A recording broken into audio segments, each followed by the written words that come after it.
All right, here we are. Common Sense, Ohio. It is May 21, 2025. Biden has cancer. Who knew? Sad, but wonder who knew. His doctors evidently didn't. His doctors apparently didn't. The big, beautiful bill. What are you attracted to? Big and beautiful or svelte? I don't know. Anyway, I was born ready, says the Supreme Court. Wait a minute. Birthright citizenship coming up. See if SCOTUS agrees. Arguments on that.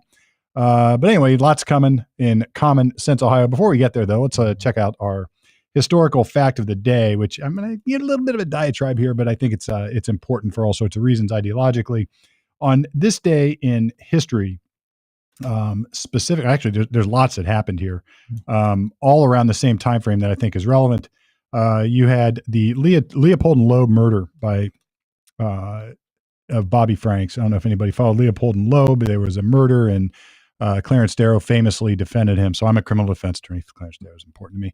Charles Lindbergh, that was 1924. 1927, Lindbergh completes his flight across the Atlantic. And then, interestingly, 5 years later, Amelia Earhart does the same thing, nonstop solo.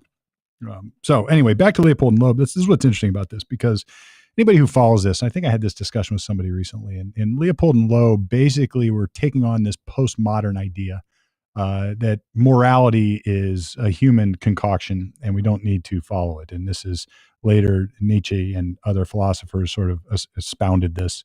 And if you turn back the clock before Leopold and Loeb, I think back to 18 whatever, a great book that really changed my perspective on life called Crime and Punishment talks about this. And the idea is, I am this superior human. I get to decide what is the most important thing, independent of morality. We create our own morality. And Nietzsche later says, well, God is dead. But he didn't say that because it was a good thing. He said that that's probably a bad thing because something has to replace that. Mm-hmm. And if we lose our morality, then we lose our place in the world of right and wrong. In other words, if everything is a human construct that we don't have any basis. And really what I'm getting to, folks, is find your religion, find some philosophy of life. If you don't believe in the Western tradition of the Judeo-Christian values, which is what we're founded on, which is what gives us our morality, then you got to replace it with something. And that gets real slippery if you're not careful. Yeah. And Leopold and Loeb killed this boy just to do it, just to see if they could get away with it. And we're sort of indoctrinated by this postmodern idea that they can do it and they don't have to worry about morality. Now, turning back the clock again to Crime and Punishment, what changed my world is this journey. Was it Raskolnikov was the guy? Yeah. I can't remember. Leo Tolstoy book. Dostoevsky, I think. Dostoevsky. Yeah. Okay. But at the end, like he kills this pawn shop lady because she's got so much money, and then Raskolnikov says, "Well, I know better. I can take that money and put it to good use." Mm. So he commits the murder, commits the deed, and actually gets away with it, but then gets in his own head, sort of like Edgar Allan Poe's Telltale Heart, where he gets in his own head, and then there's a police detective who's hot on the trail, and eventually Raskolnikov confesses. But as the story progresses, they weave in this notion of morality and what is right, what is wrong, and then the guilt that we feel, and where does that come from? And then, ironically, at the end, Raskolnikov goes to a Russian prison. Converts to Christianity and sort of lives happily ever after with his paramour. But it's a fascinating exploration of these ideas. I'm thinking of War and Peace, but there would be, I've talked to several atheists who will confess that they are so thankful that there is a Judeo-Christian ethic for the rest of society. Mm-hmm. Because can you imagine if you lived like this, if you thought there were no consequences in the beyond for murder, rape, for drunk driving where you're endangering people, for whatever malevolent activity that you're engaged in, burglary, whatever it is, assault, well then, like the cap comes off of society and all of a sudden it's total chaos. It's anarchy. Well, this is so the philosophy that has emerged from this is socialism, communism. This idea that we can engineer it, we can eliminate these human human constructs of how life should be and how morality should be, and we can just cram this down and get to our own utopia. And what it like the Superman notion, the Ubermensch is what I think.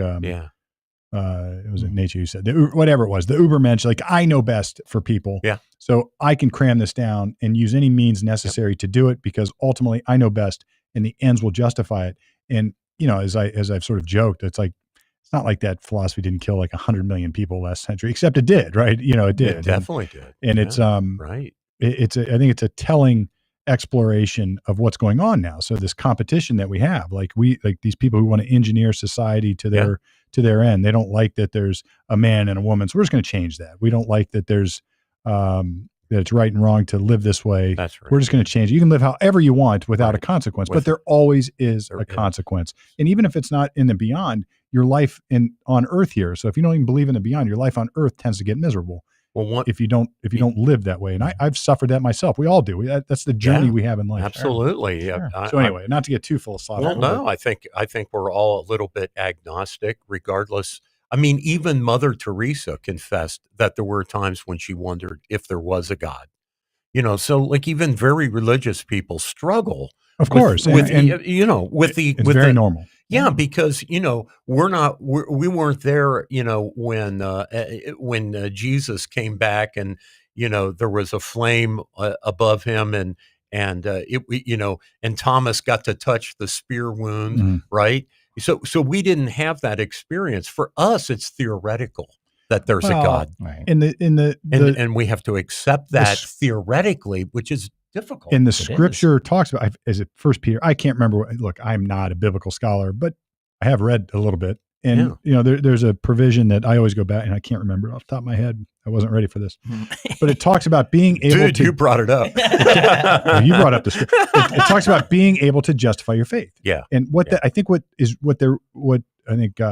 really being said there is, if you can justify your faith to others, then you have a basis to believe yourself. And that means you have to constantly reevaluate and understand why you have this faith, why you have this belief, and what got you there logically and on human terms. Yeah. Because if you don't, you'll lose sight of it and you'll start drifting off into this land of postmodern, I can control my own morality. The comfortable reaction I get from my atheist friends or people I have discussions with who say they're atheists, and they say, well, I don't have a religion. I say, oh, yes, you do. You definitely have a religious belief.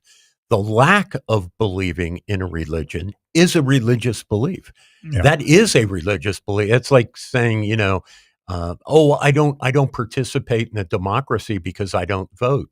Well, that is your participation.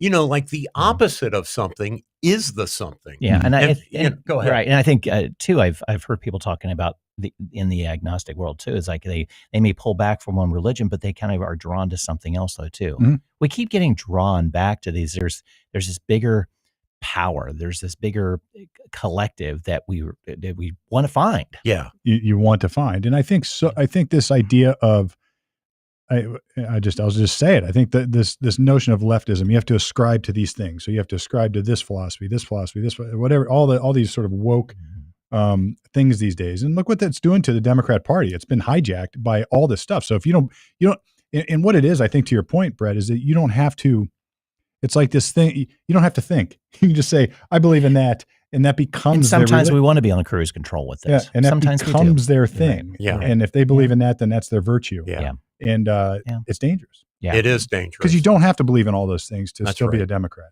You don't have to believe. No, right. And the same goes for Republicans. Right. So you don't have to be conservative or liberal, going back to those terms. Because I love your definition of conservative is it's that conserving our rights. Yes. Conserve our constitutional protections. Right. And I've worked around that. Okay, a better definition of conservative. And I think there's probably a better definition of liberal as well, too. Sure. As there is the way you put conservative. Sure. Yeah. But they've sort of pigeonholed themselves. Mm-hmm. Yeah. Not everybody. What I don't like is at the conventions, the Republicans and the Democrats come up with this platform statement. That's right.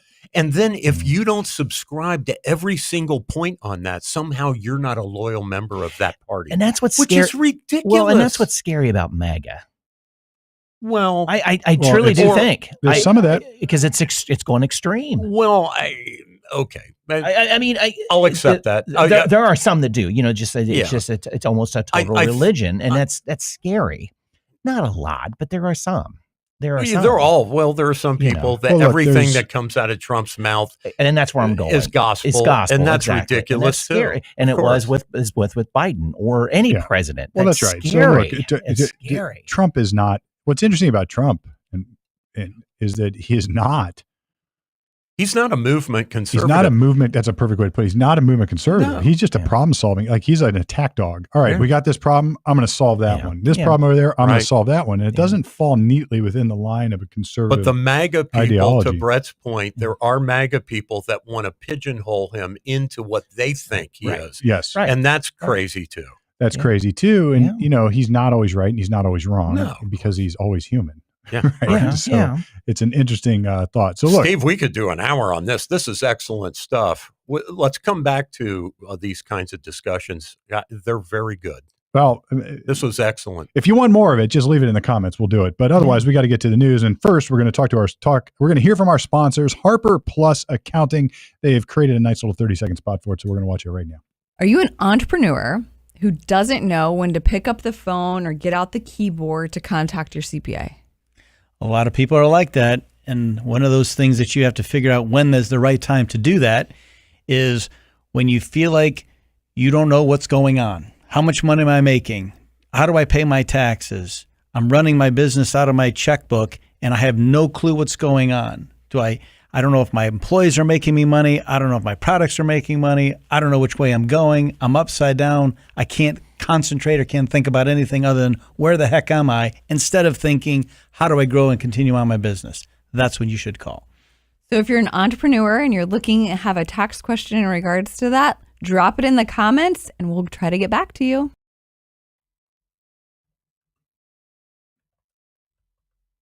All right. All right. So here we are. We've got, did we have a delay? I don't know. Anyway, that was Harper Plus. Yeah, we're good. Does my books, does my accounting, both personal and professional, meaning I've got lots of several LLCs. Not that I'm important, but it does get complicated. And he simplifies it. And as I like to say, I like to make things simple. So does Harper Plus, and almost everything can be made simple. Or if it can't, just let them deal with All right. Exactly. it. Just let them deal with it. All right, Norm, what do we got Exactly. news-wise? Well, let me start out with a couple lines from Johnny Cash, and I'll sing this. And as our fans know, Deal you. I'm pretty horrible, but let me try. And the whirlwind is in the thorn tree. The virgins are trimming their wicks. And what do I mean by the man comes around? So, not saying the second coming of Trump is the second coming of Christ. Yeah, please don't. Please don't. Not saying that.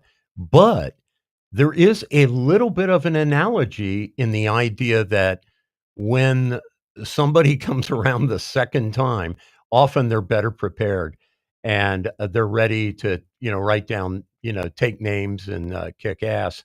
So in that vein, there's definitely people trimming their wicks over this SCOTUS decision. As you know, Chris Coons flies down, to I think it was El Salvador to try to rescue this Garcia guy who's said to be, Marco Rubio said yesterday in the Senate hearings from the State Department that there were 3 different decisions that clearly show this guy, number one, came in illegally, I think twice, and that he was a member of MS-13 and an officer in it, and that he's a wife beater on top of that. Multiple occasions, his wife filed a complaint and then withdrew them, often as, battering wives sometimes do withdraw that because, they're caught in this cycle of dependency. So at any rate, Trump has succeeded with SCOTUS, the Supreme Court. They lifted a temporary restraining order or an injunction. I don't know which technically, but they lifted it and said he's good to go on deporting the paroled 300 to 1,000 Venezuelan illegal immigrants. Well, they were legally brought in by Biden, you could argue, but he didn't follow the statute that allows him to parole them. He just brought them in, the Haitians too, and the SCOTUS says they lifted the injunction and Homeland Security can deport them. And then the other, thing is he is pursuing, Trump that is, pursuing, is it the 14th Amendment? It talks about birthright citizenship, Steve. Yep.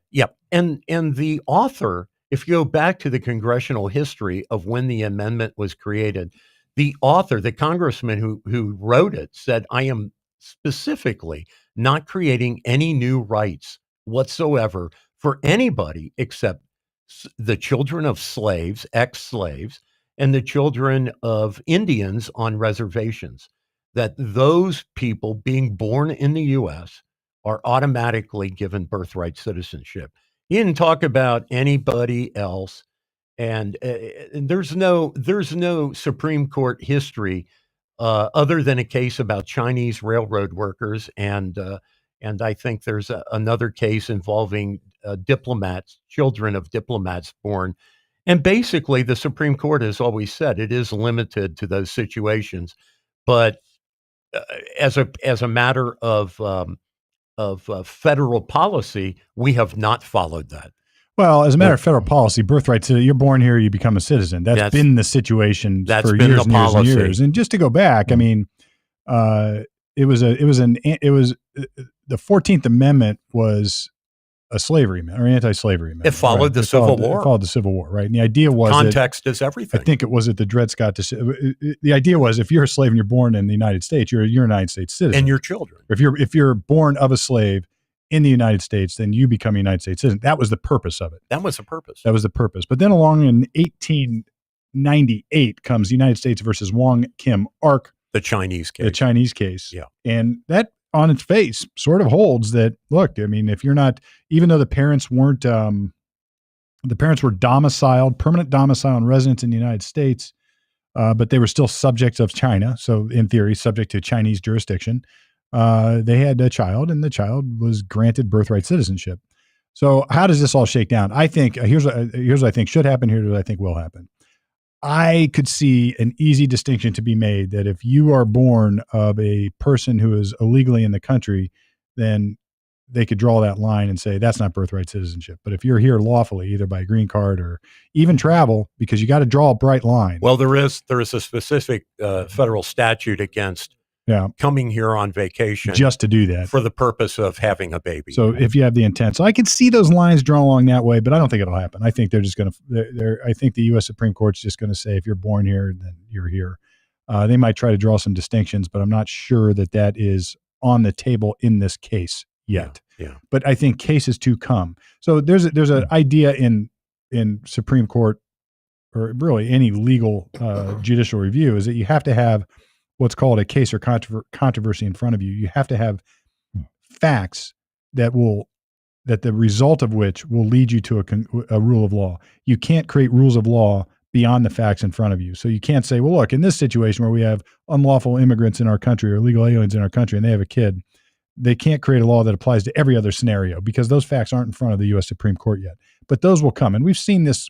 Everybody has seen law emerge on things like First Amendment, things like Second Amendment, things like abortion, for instance. It's like what incrementally we will get decisions on this as it goes. Yeah. But I think the initial decision will not be strike so broadly as we would say in the law.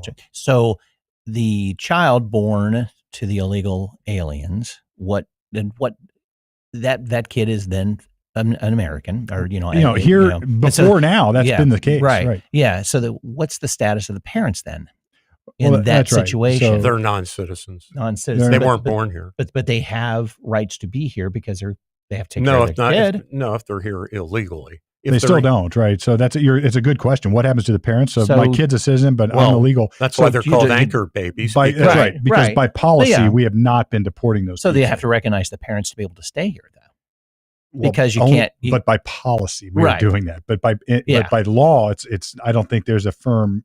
Now, Congress could act here. It doesn't. It doesn't work like that. Mr. Garcia. Yeah, I'm just curious, because he's an illegal immigrant. You can kick out the parents and leave the kid here, but it can work like that, but it hasn't worked like that until, like you said, the man came around, and Trump is changing how it's getting enforced because it's all by policy. It's all by policy, right?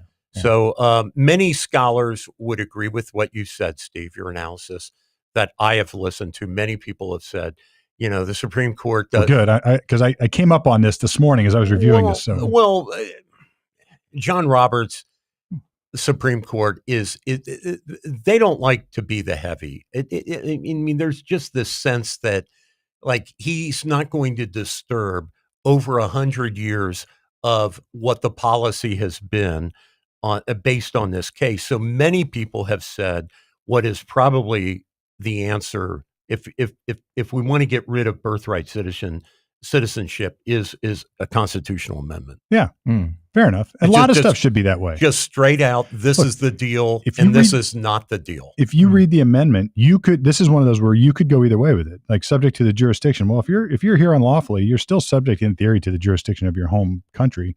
That's right. And maybe the jurisdiction of the United States, maybe not. It's not obvious, but it's not obvious.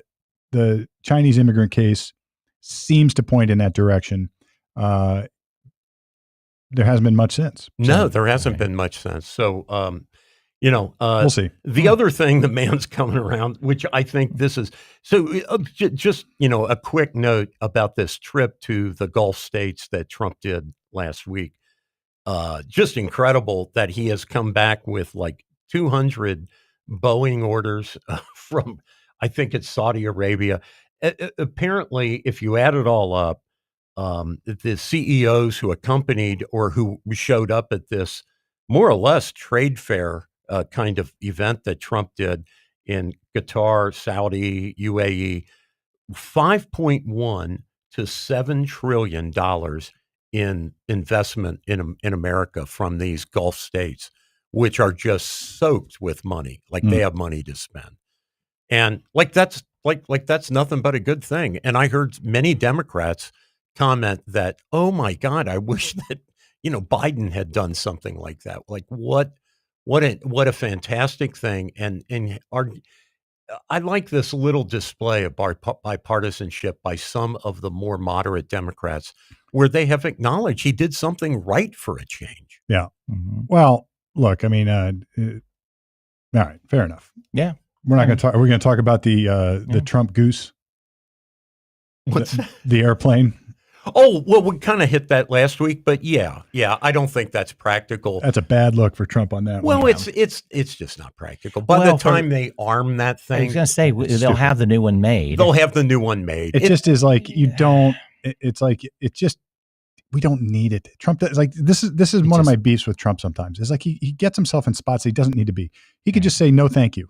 And then you're not giving the other side any ammunition to say that you're being bought and paid for. Qatar does this kind of crap. But it's a bunch of nothing. Who cares? Look, I agree. It's a bunch of nothing, but it can be made into something. Yeah. It does. Yeah. It's a bad look. Yeah. It's a bad look. It's a bad look. Like Hunter Biden taking money is a bad look. It's a bad look. Oh, come on, man. It's not the same. I'm not putting it on the same level, but it's the same arena.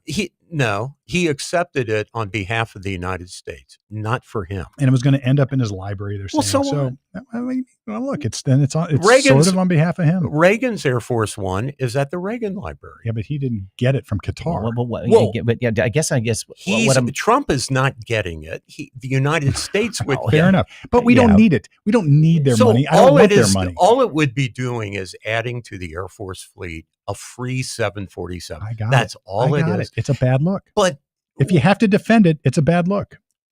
Well, I don't think he's defending it. I think he's just basically saying I'd be an idiot not to take a $40 million airplane? Yeah. And if they want to give it to us, I would use it for spare parts. Like I would not fly that thing. I would it's got 4 jet engines. Let's use those. No, fair enough. Whatever. Yeah.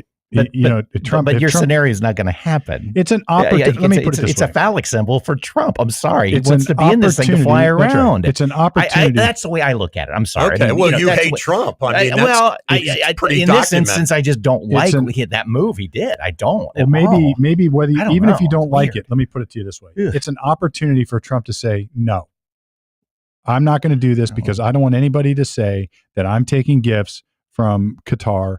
I'm not going to take it. And it's an opportunity to draw a different line in the sand other than to say I can do whatever I want to do. Okay. Well, I think I think it's great that he's doing the deals, though. I mean, I like that. The deals are great. If Trump is out doing stuff. Yeah. If people want to conflate that the U.S. is getting a gift in this airplane and they want to conflate that with Donald Trump is personally getting this, I can't help them. Like, I can bifurcate the two. The United States getting a gift. I'm is not different saying you're than- wrong. Yeah. But it's a look. It's a look. And you're look when I you think it were was- playing in this game. So my initial reaction, Steve, was actually I laughed about it. Look, mine too. It's like, it's so stupid. It's absurd. Exactly. Right. That's how I looked at it too. And Trump's like, well, why not? Take it. It's like when he says something absurd about Pocahontas or, Rosie O'Donnell. That's right. I roll my eyes and I go, I wish he wouldn't have said that. But in the final analysis, it doesn't matter. Right. Well, and I guess I looked at it too as if we have the world-renowned armed services, the best in the world. Why are we taking a gift? There's money. Because the plane's late. He ordered the plane in 2017. It's still not here. And that that bothers him. He's pissed at Boeing over Well, I it. guess you could say this it's- too. Let's look at another angle. Like, what does Qatar want out of this? Yeah. Because they're not giving us money just for fun. Yeah. Like, what do they No. want? And doesn't this soften the field a little bit for planting? Doesn't it? Isn't this? Yeah. It's like a lobbyist giving money to your favorite charity, but not to you directly. In law, we call this, it has the appearance of impropriety. And whether it's actually improper, it has the appearance of impropriety. I'm not, and it gets to your point, to your eye-rolling point. I'll give you your argument. Yeah, You can reduce that to its absurdity, where I'm not allowed to go give Christmas cards and poinsettias exactly. to the court system. Right. There was a lawyer well-respected lawyer I knew, and when I was starting, he would go get, every year there would be poinsettias in every floor. Yeah. And it's a nice gesture. Right. But the Ohio Ethics Commission says, no, you can't do that anymore. Right, So right, look, you right. can reduce it there. And where do you draw the line? I don't know, but Right. it has the appearance of impropriety. So if I'm buying a judge tickets to the Ohio State game, Right. is there anything wrong with that? Yes. All right. Yeah, there is. In my So opinion. if I'm That's- giving Yeah. if I'm giving the Franklin County Municipal Court a new statue of Ben Franklin out front out of my own dollars, is there anything wrong with that? I don't know. In that case, I would say no, right. because you're not giving it So to it's like- a person. was You're it giving Blackman? it to a government. Was it Blackman on pornography? I can't define it, but I know it when I see it. So somewhere the line is there. And that's the problem with this kind of stuff. It has the I'm trying to appearance. think. I don't think it was Blackman. It was somebody else. But yeah, that's. But the phrase, yeah, That's exactly. how I know they when I do- see it. Exactly. Yeah, exactly. Well, Yeah. okay. We've gone afield. Well, that's okay. We did that last week, and it's still a topic, and I don't know what they're going to end up doing. This Biden thing. So the timing is very interesting. Ezekiel Emanuel, who wrote Obamacare, who's Obama's guy on medicine, was being interviewed by Morning Joe.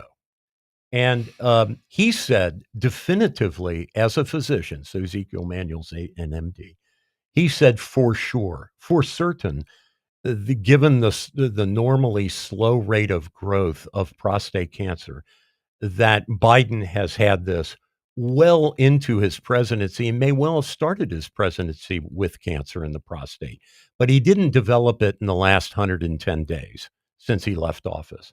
Right. And so, 110 days ago, this guy with dementia and with prostate cancer, he had the nuclear football. This is not ancient history. Let's start here. Look, everybody's praying for Biden and his family. Nobody wants to see that.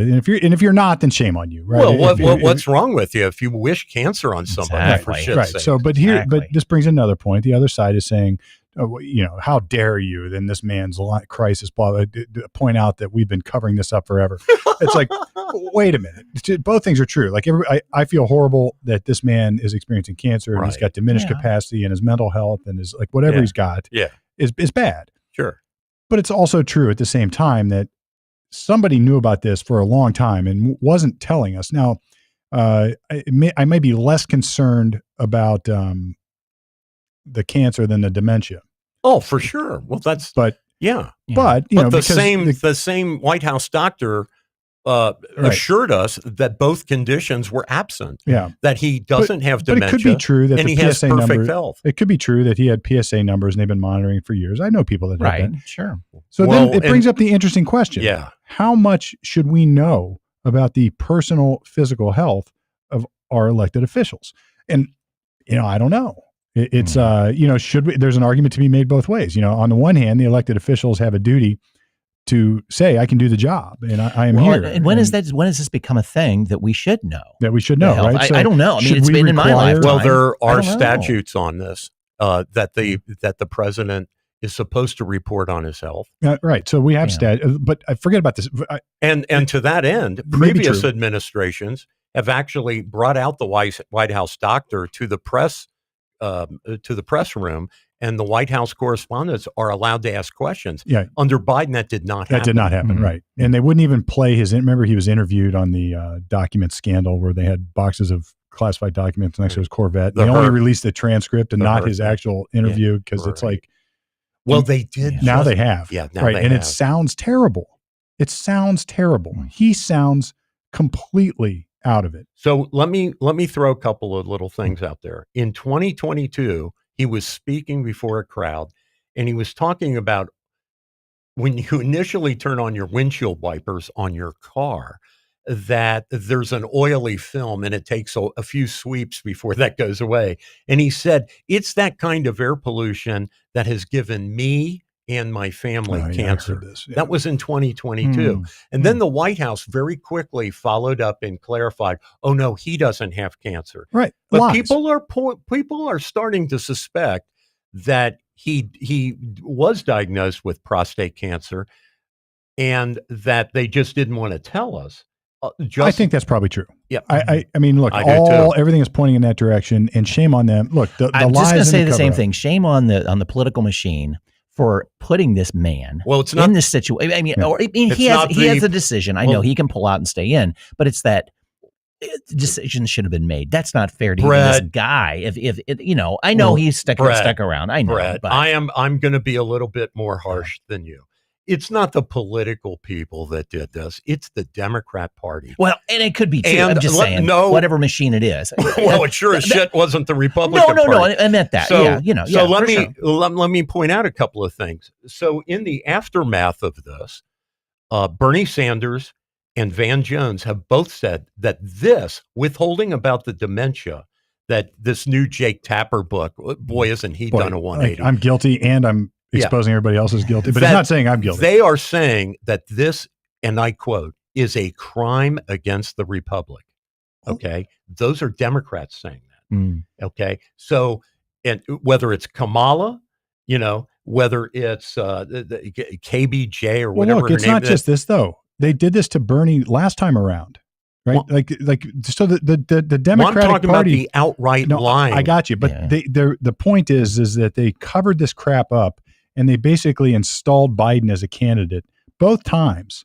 Because Bernie was winning for a while during the primaries. So And then all of a sudden it flips. So you're talking about Biden's health even back then. Yeah, well, I would it's agree. not just his health, but it's the Democratic Party sort of engineering the outcome of. Well, look how they picked Kamala. That's what I mean. And they It did was it a with Kamala. backroom deal. Nobody voted. Nobody for voted. It. So it's like, and then they call the other side a threat to democracy. Somebody called me, a good friend, a former neighbor called me, and we were talking about some other legal issue he had. And he goes, yeah, how about this thing with Kamala? And he's clearly on the other side of the aisle than I am.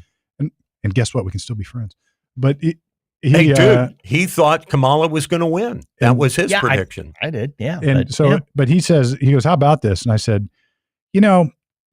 look, I don't know about her as a candidate, but I do know this. Nobody voted for her. There was no Kamala primary And vote. he got really quiet. Yeah. I said, what's interesting about this is that somebody hand-selected the candidate, Yeah. usurped the primary process, Right. and installed her as the one who's going to run. And at the primary, at the convention, they just anointed They her. just anointed her. Mhm. And that was more troubling to me than any threat to the democracy that I have seen.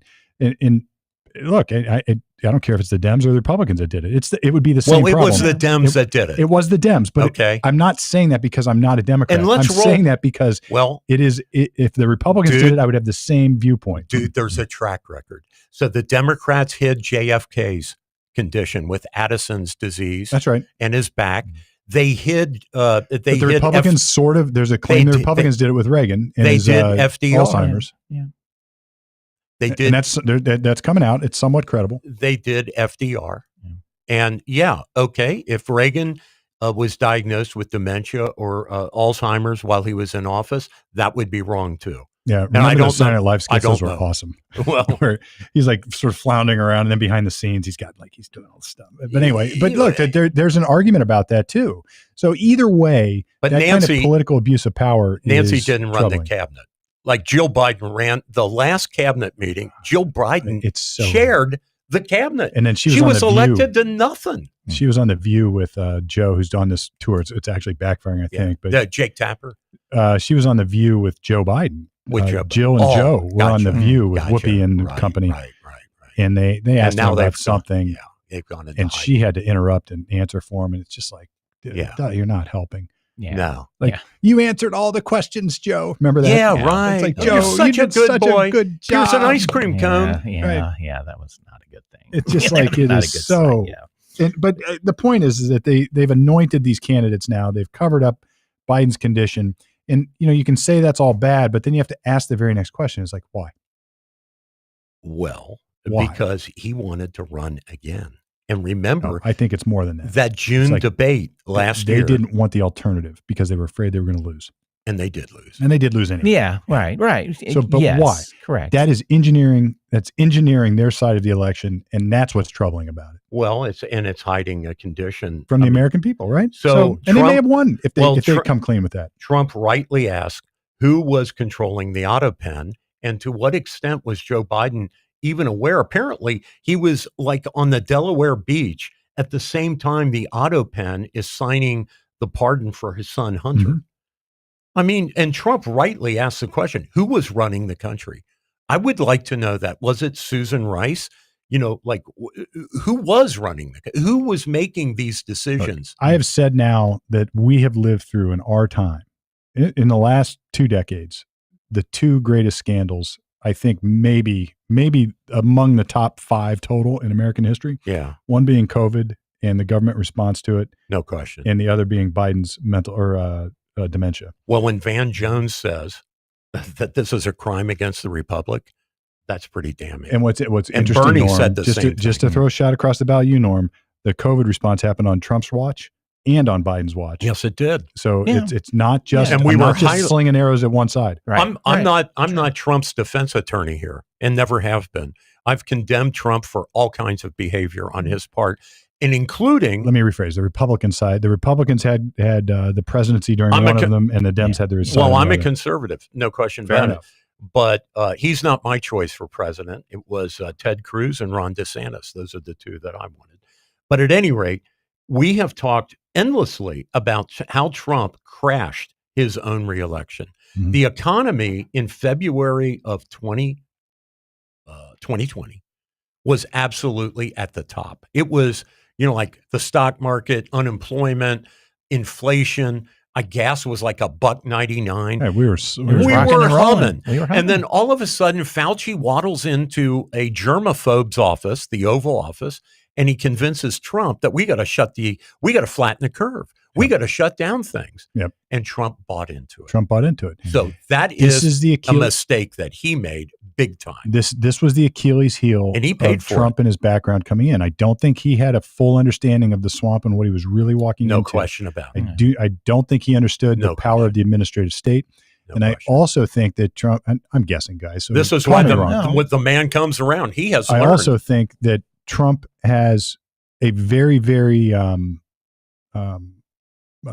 effective approach of instilling people in positions below him that he perceives to be good at what they do and letting them do their thing. Like Reagan did. And he did that. I think he relied on Fauci and underestimated Fauci's agenda. And Fauci had a personal stake in this financial and political agenda, right? That's right. So now all of a sudden Fauci become like he was a darling of the left. Why did Joe pardon him? That's right. Right. So he's not guilty of it. So and that's on Trump, and that Trump had an Achilles heel for that. I think those 2 things. Yes, he did it with Comey. He did it like all these. Like that's right. The same kind of problem. Rex Tillerson was a disaster as Secretary of State. Like you're right. Omarosa was he put on his staff. Like who the hell is she? Yeah, why do those things? And he underestimated the political ideology that had stacked up against him. I mean, in a huge way. That's right. In a huge way. And it wasn't just. What's interesting is that he was a Democrat just like a decade before. It's like Reagan was a Democrat. Yep. Well, it wasn't like Reagan was. Reagan was a Democrat and then had an ideological shift. That's right. Trump was a Democrat and just said, I'm going to run for president as a Republican. I mean, he didn't have an ideological shift. He just Not came as in much as an that's for attack sure. dog saying, Right. we got all these problems. Right. And it was before all the wokeness and before all that stuff had really emerged as the primary part of the platform. And so that happens after Trump. The D's have gone too far. This Mexican ship that just hit the Brooklyn Bridge, Schumer comes out the next day and says Trump did that.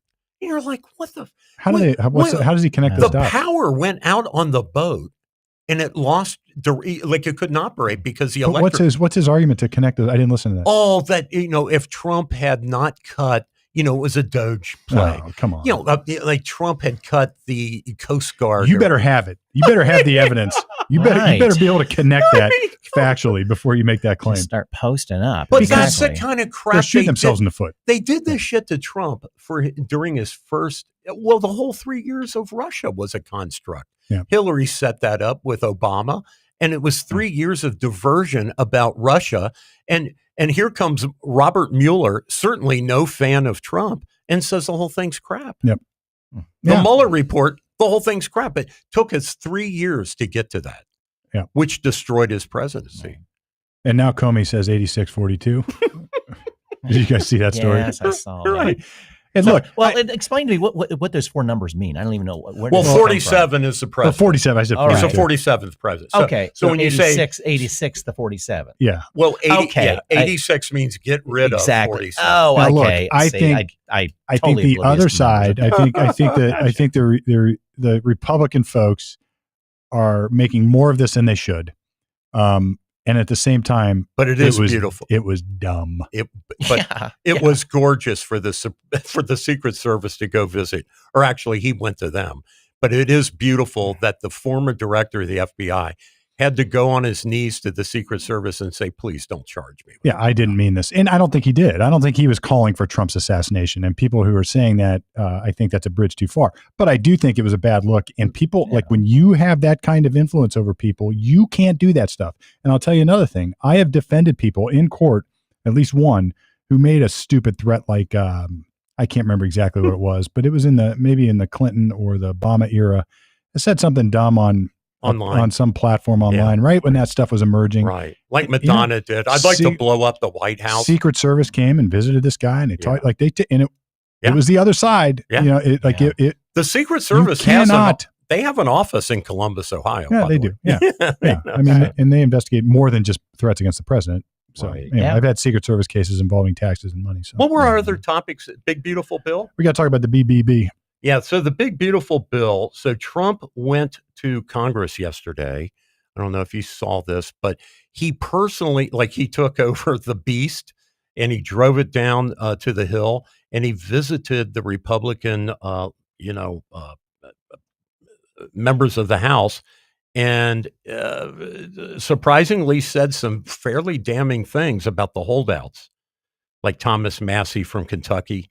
He said he should be primaried and they should vote him out of office because Trump said, Massey, when you ask, why aren't you going to vote for this? He just says, I'm a no vote and doesn't explain anything. Yeah. And he probably has good reasons, but he's just obdurate about his, about his opposition. Wow, exactly. Good word. Wow. Yeah. I think geological word. They're talking about the salt tax. We should have Harper in here to talk about this. Interesting because, the salt limit has to do with whether you get a deduction for the state taxes that you pay. And then, which are super high in blue states, and we subsidize them. I understand, but these Republican people are holding tenuous. So if you're a Republican Congress person, man or woman, right, and you from hold, New York, California, you hold a seat Illinois. From a blue state. That's right. You got to be careful here, or you don't. You got to be careful. So right now, if you want to get reelected, you got to be cautious here, and I think that's the other side of the coin. So right now, none of it is dedeductible. State and local taxes are not deductible, and that comes from Trump's prior tax bill. Right. The proposal that they won't accept is they're saying, well, okay, we'll let you deduct up to 30,000 of it. Right. And I think that's pretty generous, because certainly here in Ohio, it'll be much less.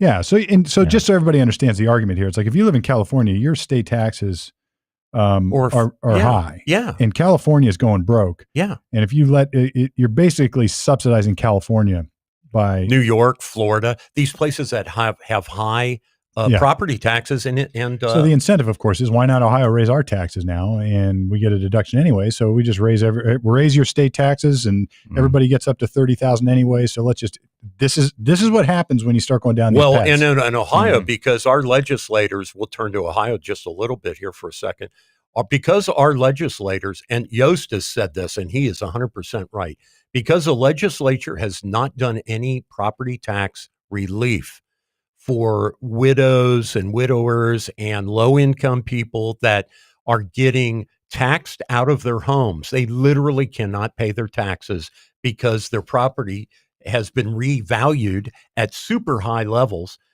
in some of these development areas, like Delaware, like Licking County, like Hamilton County, Springfield County. These, because they have done no relief, there's now a bill, and it's building momentum to get rid of Ohio's property tax. And then at the same time, right, Vivek is saying he wants to get rid of the income tax. Well, something's got to replace it. What the hell are we going to finance the government? It's a shell game, right? You can't do that. Something's got to replace it. And Yost is right, because the legislature has lollygagged around this constitutional amendment or bills. Both are being tracked. The voters will probably, can you imagine? At least 51% of the voters would vote to get rid of the property tax, unless they're very well educated otherwise. That'll be a disaster for Ohio. Here's the point. It'll have to be like made where the up schools for, get their. you're gonna have to make up for it somewhere else. Yeah. Yes. You have to. But you can see, because we don't have this. We don't have this 2/3 like Texas. You need 2/3 for the people to pass a constitutional. In some states, well, our proposal was 60%. I think it was on and that failed.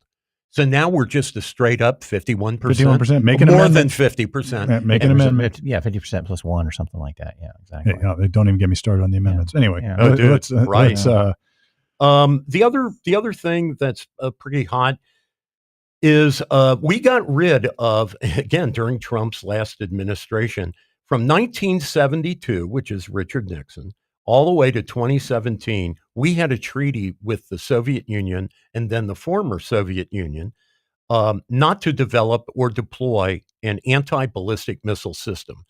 And Trump got rid of that basically because, well, he said, number one, Soviet Union doesn't exist anymore. We have a treaty basically with nobody.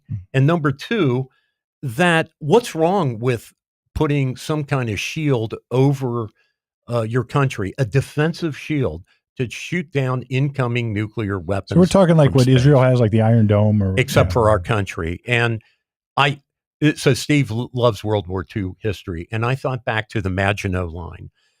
I'm thinking about France. France was very secure that Germany could never invade France because they had this super high-tech system of artillery inside these turreted bunkers that would repel any kind of invasion. Of course, the Germans just went through they just went around the Black Forest and went right around. Yeah, you're right. Because nobody thought that you could get a mechanized warfare. The Blitzkrieg could just go through a forest, but through Belgium. Right. And they're like, oh, you could attack France through Belgium. We didn't think of that. Who knew? So many people, this is a $500 billion estimated program, and it'll be several trillion. Yeah, if that's the estimate. I was going to say exactly. But, we failed at 9/11. The FBI, CIA, NSA, they failed us on 9/11, right? They failed the radar system, which we had in place at Pearl Harbor. That failed us on that invasion. Remember, there were guys who saw the incoming planes, and their officer said, it's a B-17. Don't worry. So America has this history of basically. I think humans have this history. We create these domes, if you will, and think we're fully protected, and we deceive ourselves. Well, look, this is the seatbelt argument, right? So there's studies on seatbelts. As soon as seatbelts became mandatory, then I think the study goes that people started going faster. Yeah. So people start driving faster. I won't wear my seatbelt because I got an airbag. Because I don't wear my seatbelt because I have an airbag. So people drive faster because they feel safer. Right. and it's not just Americans; it's humans. Yeah, It's right. humans. It's a human trait. So the French, well, thought like they I were- said, the French. yeah, the French thought, they were fine, whatever, Well, and they had an awesome army. They had like a Oh, yeah. well-equipped, awesome army, and Yeah. the Germans just went right around it, and Yeah. it was over. Way bigger air force, way bigger number of tanks. Yep. Everything was bigger, and France lost. I think it was 60 days. The Germans had France in. I thought it was like 30 or 45 days, but yeah, well, 60 days. Yeah, they stopped at that. What is it? The southern part of France. They created that Vichy. they stopped and made a peace. Worked a deal. Yeah. So anyway, I don't know if it's going to happen, but certainly Trump's Space Force has now they really have a mission, to defend the country, and we'll see if this goes forward. Also, on the federal level, we talked about this a lot. This is a little maddening to me, but they passed the no taxes on tips bill yesterday unanimously. Not a single contra vote in the Senate. I thought you said anonymously. Unanimously Yes, okay. in the U.S. Senate. All right, I accept tips upstairs, folks. In Well, my law practice, You won't like this. So I got on government.web. I'll find a way around it. I'm going to find a way around it. So it is only for occupations that traditionally are tipped. And they gave examples. And I think, that sounds like a real concrete standard. well, I think what they're going to use is they're going to use the hours and wage divisions list of occupations that are exempt That's right. So I'm from going minimum wage. to create upstairs You're going to pay. a food service, and clients who come see me are going to be served lunch. And you know who's going to serve it to them? You are. And it's going to be Palmer Legal Defense That'll be Services a $10,000 LLC. tip. LLC. And I'm going to serve you lunch. And I'm not going to charge you a penny for your legal fees. So Steve, But your lunch is going to cost $10,000. I hate to pop your balloon. Actually, your lunch is going to cost $1,000, but I'm requesting, if you're so Okay. kind, to give me a $9,000 tip. I'm going to pop your balloon. All right. It's limited to $25,000 in cash income. It has to be cash. Well, that's easy. I get paid in cash upstairs all the time. Okay. The cash has to be reported to whatever. That's right. 8,300. Whatever software you have for your withholding. It has to be documented. I document all the cash. So you far, don't, I'm so you, good. You don't. Okay. It's limited to people who make under $160,000 a year. All right, that's fine because my Palmer I'm not food asking- services I'm going to make less. Yep. Okay. And it's, again, only for traditional occupations. That's right. So Palmer Legal Defense Food Services LLC, I'm going to take a salary of $99,000 to be a server. I'm going to serve all my clients drinks and lunch. And guess what? It's going to cost you $0.25 for a bottle of water, but I'm going to generously and graciously request a tip of $9,999.75 In cash. in cash. In cash. Yeah. So that puts a whole different spin. So the one piece that caught me, limiting to $160,000 income. Yeah. That's a whole different spin on regards to who gets tips. It's under that. But I know It's under 100, right? but Or is it 100? 160. So Easy we're, peasy. we're I know talking, but in my mind, I'm not thinking tipped workers make $30,000, $40,000. Oh, no. no. Go to like Ruth Chris or one of the state. Like people make a career out of it. I know. Yeah. I know a So, bartender. but I'm just saying. Yeah. I know a bartender. So we're saying that tipped people aren't necessily No, they're making under. Yeah, they're making good money. right. Dude, Exactly. I know a bartender Wow. who quit her job because they changed the format of the restaurant, and she went from making $100,000 a year in tips, okay, to Jeez. something less than that. Wow. And so she was unhappy with $100,000. Yeah, I don't agree with Wow. this at all. Wow. I don't agree with this at Wow. all. If I got to pay income tax, they got to pay income tax. Well, here's the thing Hmm. about that. So their minimum wage exemption or whatever I got it. cutout, I talked to the people at First Watch across the street. They make $5 an hour, Yep. right? So they're doesn't matter. No, listen, I get you. I think the sympathy expressed by this is, 100 votes for this versus to 0 is based on sympathy for some kind of perceived idea that they work really hard. And I would just say to the U.S. Senate, guys who grind stumps for a living or mine coal for a living or pour concrete for a living. That's right. Those are miserable, hard Or jobs Exactly. too, and they're not eligible for tips. manage and service podcasts, service people with auto parts, Right. be a lawyer. I'm killing myself, Like, Steve, how much- right now. Right. This Like, is a hell of a lot of work. What is your No, but I hear you. what is your income today? Right. Mine is 0 so far, Right. and I'm at work, Yes, Mhm. and it's 0. I get you. I've got to go hustle up Right. some business and try to make some money. The perception is waitresses and beauticians and valets. I'm not saying I'm worse than they are, but I'm not saying they're better than all I'm saying is, look, whether you call it a minimum wage or not, if somebody's making that kind of money, Right. I don't care if it's minimum wage, if it's tip wages, if it's So let's bonus. just take the example I gave my bartender friend. The first 25,000 is what she would be exempt for. The 75 remainder, she's paying taxes on. I got you. So look, you can do maybe I don't know. It's got a ceiling of I'd like 20 to have Harper in here to talk about this because maybe now if I'm a waiter or a server, the IRS will have to make regs. now the question is, can I create an LLC? I become an employee of that, and then I can pay. I mean, there might be ways around it. Anyway, Oh, Well, yeah. this is not a law yet because just the Senate passed it. all right, The House version of this is in the big, beautiful it'll bill. pass. It'll pass. That part of it'll pass. Some- Now the big beautiful bill may not pass, but I think that's Well, 100 to nothing. It's unanimous. I mean, Yeah. I got it. you should be, Look, writings and I on love the you. wall. I love the servers. Like I'm not. Yeah, I'm not, no, I'm no, not bashing you guys. exactly. No. So before we run out of time, we should talk about what is Memorial Day. Okay. Let's And do it. Steve, you Yeah. probably have some great thoughts. And Brett, Yeah. so I've been blabbing a lot. You guys go ahead. Look, it's been a while since I looked up the Well, history, Memorial Day is a day where we remember Of course, our right. war dead. but I don't remember the history. I can't remember when it started. So you know how to piss off a veteran, a living veteran, is on Memorial Day to waddle up to him like you're being some kind of really knowledgeable person and go, "Thank you for your service." Dude, they will tell you, they'll smack you right back and say, "Dude, this is a day to honor our war dead, my brothers and sisters who died for this country back to the Revolutionary War. This isn't a day to honor military service for the living. That's Veterans Day, Right. right?" So the holiday roots lie in the aftermath of the Civil War, when communities began to decorate the graves of the fallen soldiers with flowers. That's what it's about. Many towns and cities held observances to honor the war dead, often in May, as flowers were in bloom.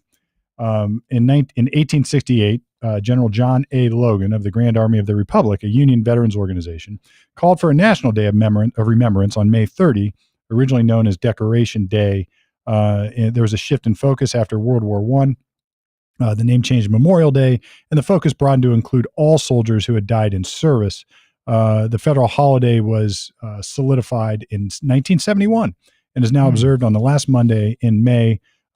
Continues to be observed and people visit cemeteries, parades, ceremonies with a strong emphasis. So look, hats off to the families, I guess you would say. Yeah, the Gold Star And the loved mothers and ones. fathers. And the Gold Star, that's right, the Gold Star Which folks. we are still having, right? Yep. I mean, People still die Navy SEALs in service. are Right. It could still, be an accident. It could be, absolutely. whatever it is. So hats off. And We've had the for Lima company has come in here and talked to us. Yep.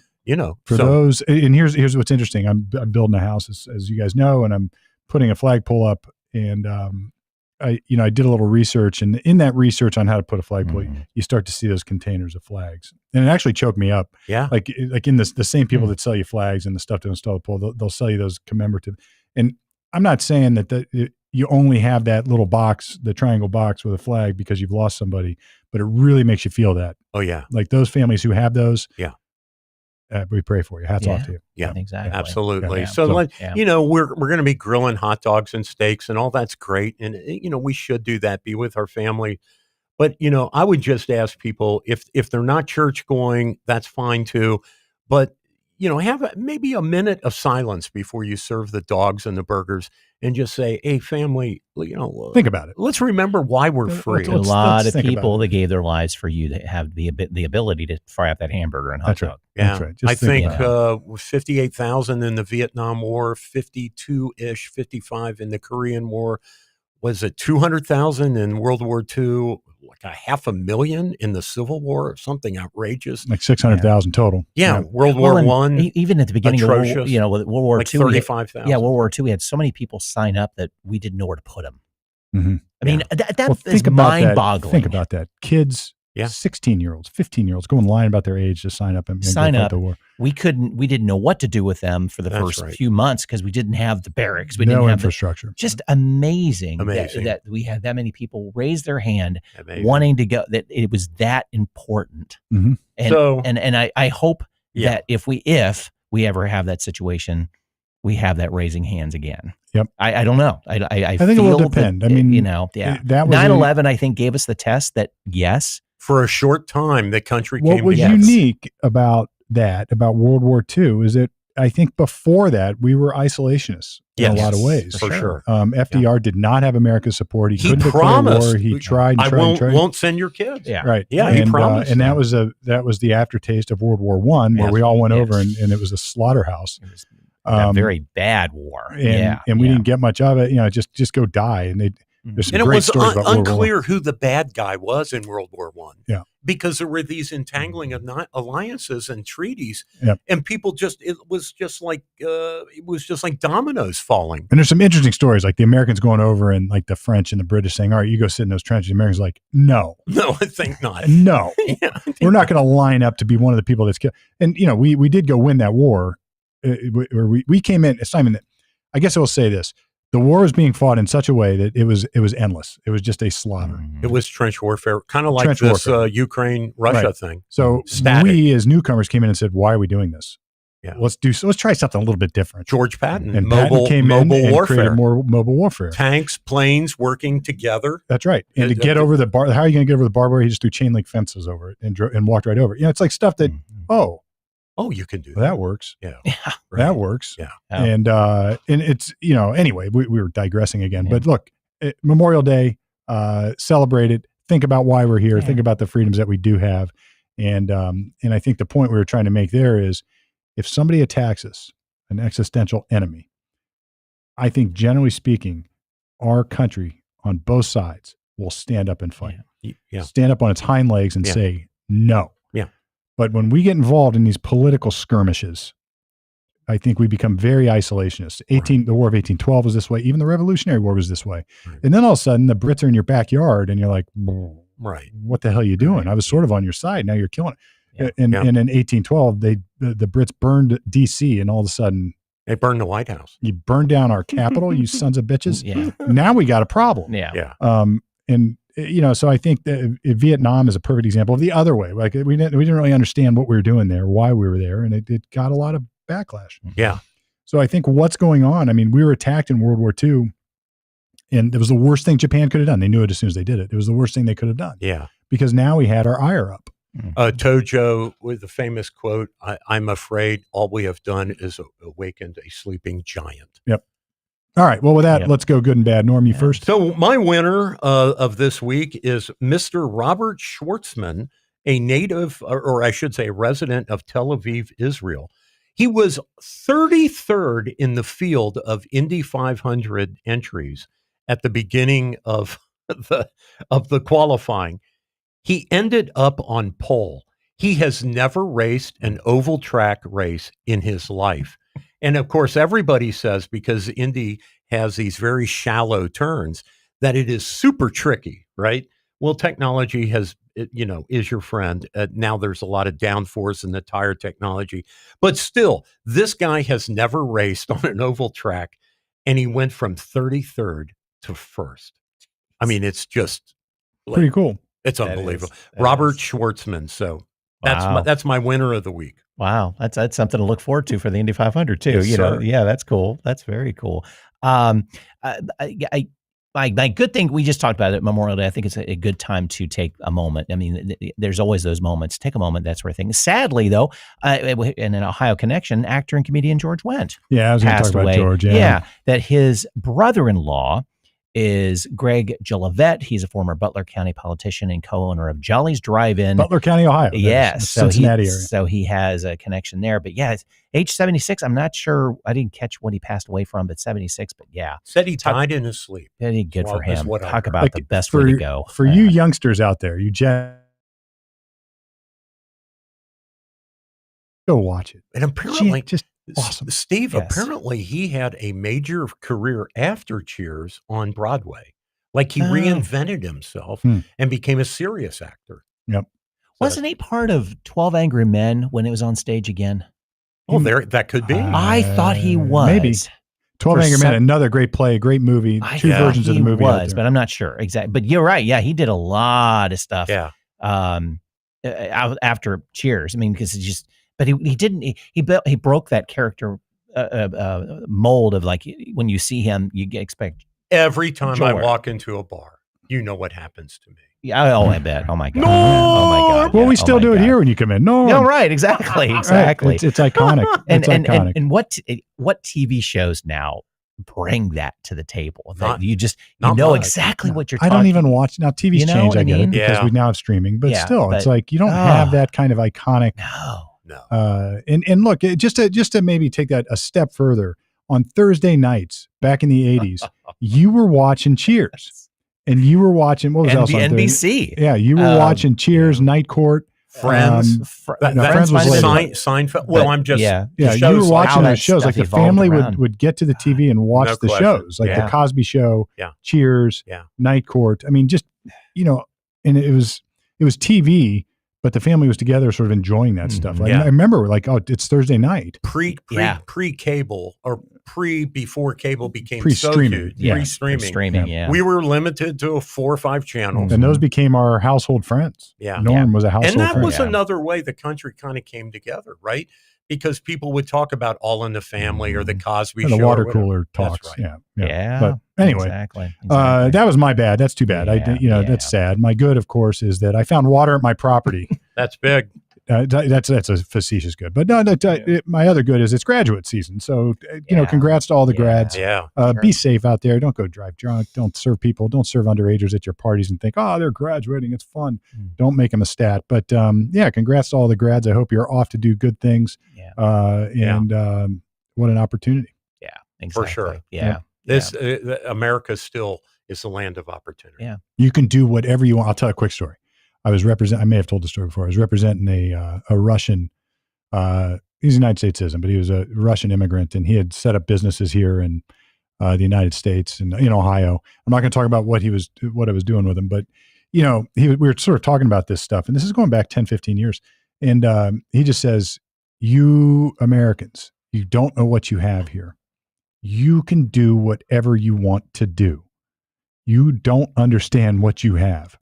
And he explored it even more. He's like, look, where I come from, if I wanted to start this auto body business that I started, I would have to pay off this guy. I'd have to get approval from this guy. The government would shut me down because they like his brother over there better. Like, you don't have to contend with that grift here. You may have your taxes and you got your stamp, blah, blah, blah, but you quit your whining and appreciate what you have. Yeah. Maybe it's another good lesson for Memorial Day. Yeah. Yeah. That's excellent. And The graduates, remember that. Don't be a victim. I don't care where you are, what your GPA. I had a crappy GPA. Yeah. My GPA wasn't very good.